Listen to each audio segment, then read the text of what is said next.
Let me go to what I would label another elimination game as far as I'm concerned, and that's game 4 tonight in Boston, which you'll be calling. In my opinion, if the Boston Celtics lose tonight's game, this series is over. They're not coming back from a 3-1 deficit at Milwaukee. I think this series is over in 5 if they lose tonight, because they ain't winning game 5 back at Milwaukee, regardless of what we saw in game 1. Tell me what happened from Boston blowing out Milwaukee in game 1 to them getting beat up in games 2 and 3 in this series. What happened? Well, I think two things. I think the first thing, and it's interesting, because when I was talking to Mike D'Antoni, you and I were out in Oakland for those early games in the Golden State series, and we were talking about Daniel House, and Mike was talking about some of his young guys, or I shouldn't say young necessarily, but less experienced, didn't realize the difference in round 1 and round 2. And I think some of the Bucks, they had success in round 1. They were pretty good. They advanced for the first time in a real long time. All of a sudden, round 2 is a little bit different animal. Obviously, it's a better matchup. You're playing a better team. And I think the Bucks weren't as focused or understanding how much different it was going to be in round 2. And secondly, the defense, the collapsing defense, really caused Giannis and his teammates a lot of problem. And, you watch game 1, you're saying, wow, how'd this team win 60 games? How do they have the best record in the league? Well, they adjusted. I think they made really good adjustments in terms of just the X and O. But I think almost as importantly, and in talking to a number of the Buck players and assistant coaches and Bud, they said, hey, they kind of got their eyes open and this is not the same. Each succeeding round, it gets a little tougher, and you better bring it, and you better not let the other team take it to you. And I thought in game 3, they really built on that. They were a different team in game 3. They came in, they knew what they were going to get from Boston, and they more than met it. They may have even exceeded it in terms of how they competed. So they've made adjustments X and O-wise, which are important. But I just think intensity-wise, and Giannis went from struggling, he really struggled in game 1, to he's back being one of the elite players in the league in these next 2 games. PJ Carlissimo, I got to tell you this. I'm looking at Milwaukee right now and their numbers. I'm looking at Giannis, 5 of 10 3-point shots, 50% from threes. Chris Middleton, 13 of 20 from three-point range, 65% from threes. George Hill, 5 of 10 from three-point range, 50% from threes. Nikolai Mirotic, he shot 7 of 16, 43.8% from threes. They've got 4 3-point shooters that are shooting better from three-point range than Kyrie Irving is shooting from the field. How can Boston possibly win this series with that kind of stuff going on? Well, they have to guard that 3 a lot better than they have. Now, both of them shot 40 in game 3, but they certainly have to guard the line. They got beat back. They got beat on the bench. The Boston bench was non-existent. 42-16 is a joke. Sometimes, you play your starters more, your starters score more, but this was a bad mismatch. George Hill and Pat Connaughton were great off the Milwaukee bench. They got 42 points. They didn't turn the ball over one time. And the Celtic bench, other than Gordon Hayward, really wasn't there at all. So they got to guard the 3. They got to rebound, which, can be a challenge for them. And uncharacteristically, Boston turned the ball over like crazy. So, to me, it starts with the glass. They have to rebound better. They got to guard the 3-point line better. And certainly they got to take better care of the ball than they did. Kyrie's got to play like playoff Kyrie, fourth quarter Kyrie, and help them. Jason Tatum right now looks playing like he's lost confidence in his three-point shot. He was very good inside the line, but outside the line, he looks like he does. He was 0 for 5, and just looks like he doesn't want to shoot it.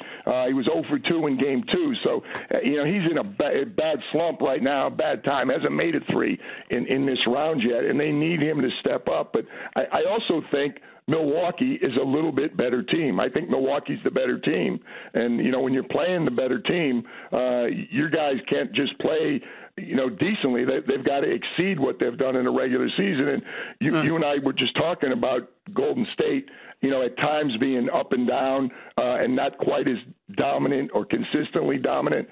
That was Boston's problem all year. There were nights when they looked like the team everybody thought they were going to be this year, and there were other nights when they didn't, and that inconsistency catches up with you more so the deeper you get in the playoffs. PJ Carlissimo, I'm going to tell you a conclusion that I've reached, and your basketball expertise is something I never, ever have a problem deferring to because you've forgotten more than I know. But I'm going to tell you, what I believe in my heart. The Milwaukee Bucks are the one team that I look at and say, wait a minute.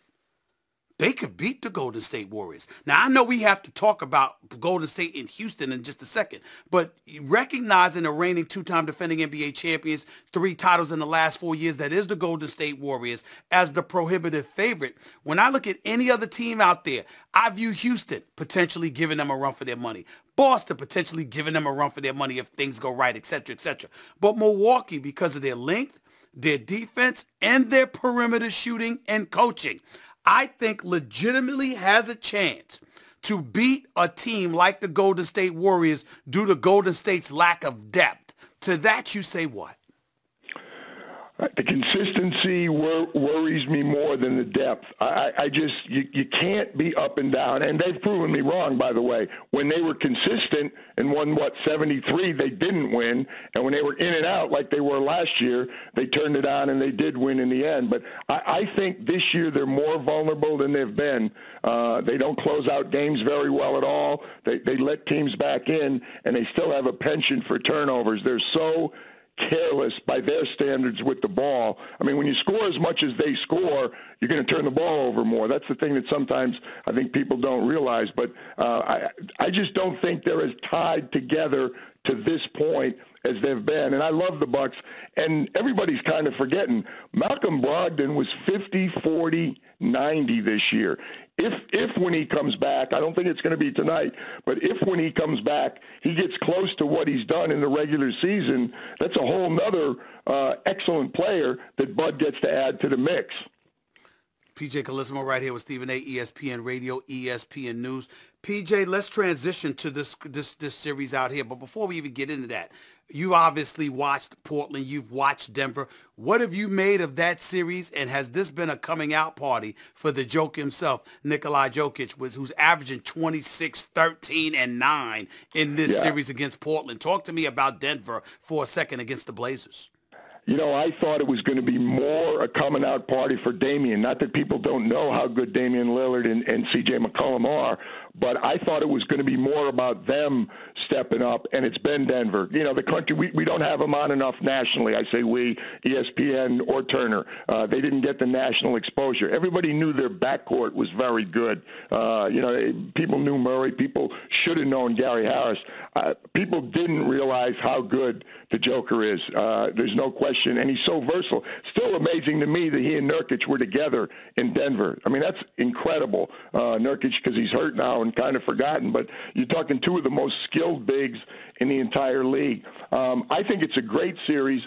I think Damian hasn't been otherworldly to this point. I think he's going to be. I think the last 3 games in that series are going to be tremendous. I don't think the home court's going to be a big factor. I just think it's going to be which backcourt steps up and whether Enes Kanter and Zach Collins and those front court guys can slow the Joker down a little bit. But I think that's a lot of people were sleeping on that series, I think, because everybody said, well, whoever wins Golden State Houston, A is going to win the West and B is probably going to win the whole thing. But I think people should spend some time, if they haven't already, watching Denver and Portland, because there's a ton of young players. There's 2 really good coaches, and there's 2 teams that are a lot better than people probably realized when the playoffs started. PJ Carlissimo, let's transition to the series that I'm covering right now, the Houston Rockets against the Golden State Warriors. In a lot of people's eyes, this is the NBA championship series, even though the Eastern Conference has been entertaining and competitive.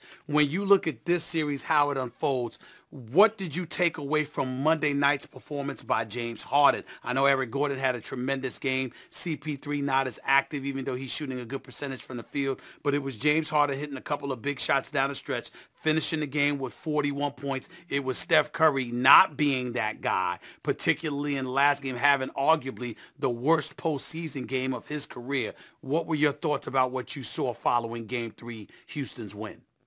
Well, super impressed by James bouncing back. I can't say I'm surprised, but I tell you, the way his eyes looked. I mean, we were sitting, our radio position, Adam Amin and I were right next to the Houston bench. Every time he came out of a timeout, and I'm looking right into his eyes going, wow.